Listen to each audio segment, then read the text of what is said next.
We are getting a closer look at that barn fire that killed 200 piglets and cost the family around $200,000 total damage.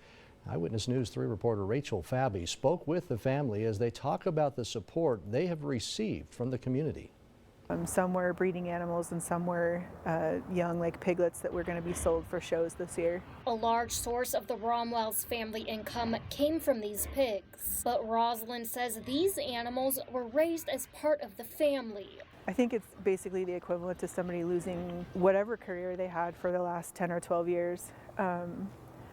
But you put your heart and soul into things like that. Their 3 kids were just as hard hit. My kids had their show animals for the year in the barn, and there was just a lot of, we had people who were coming to buy pigs this weekend that are now having to source other animals for shows that they were planning on doing this year. So there's a lot of, I think, just a bit of heartache and sadness. But one bright spot from this has been the community support.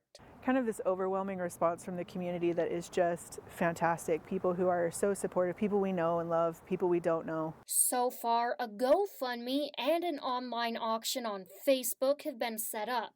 There's also plans in the works for future events. People coming together to help a family. Just wanting to reach out in some way and say, how can we help?